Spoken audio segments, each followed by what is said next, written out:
Here comes another tenor saxophone.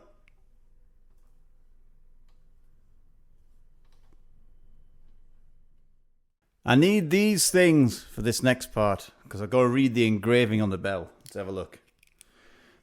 P.mauriat Paris Custom Class. New York, London, Paris, Tokyo. Special handmade. Nice. PMXT 66R. I was just too lazy to memorize all that, so that's why I look like a fully grown Harry Potter there. So it's a Mauriat tenor saxophone. I've had a few of them, and I've had a few altos. I've never had a soprano. Yes, I did. I had a curved soprano one time, and that was really nice. Memory lane. But anyway, let's have a closer look at this. The engraving looks very nice there. It's proper engraving. It's not this cheap, horrible looking, what do I call it? Laser engraving. Yeah, it's not that. This is real engraving. Looks very good. Check out that at the front of the bell, and you've got some at the back of the bell. I'll capture that a little bit later. But you can see it going all the way down, all the way around through this bow area here. And if you're able to read this, it says rolled tone hole 66R.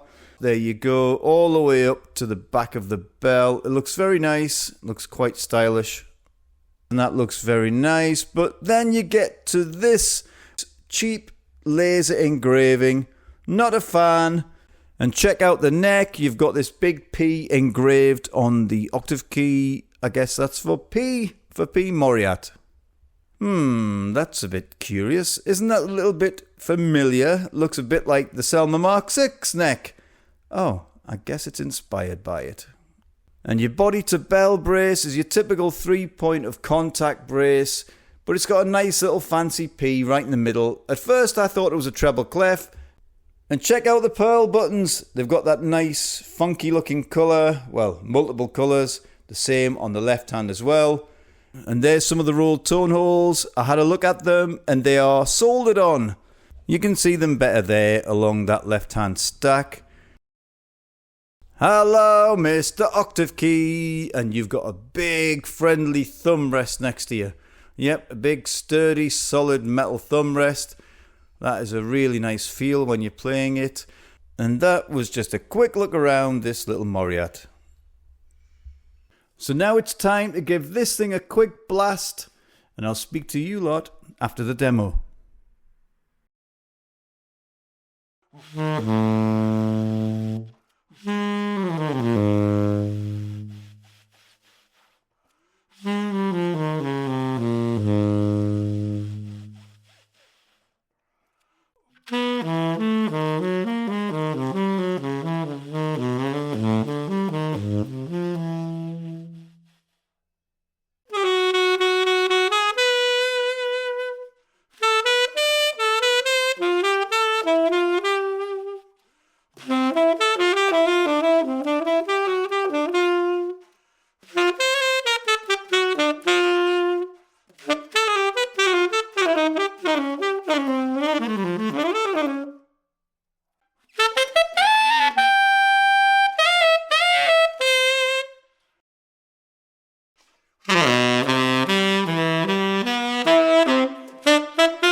So what do I truly think about this tenor? Well, first of all, my baseline is that I think it's very good.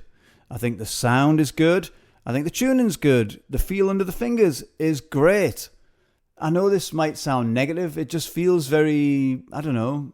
I'm just rambling on. I just don't find it to be a world beater, but I don't find it to be a bad horn in any way. I think it's kind of in the middle there.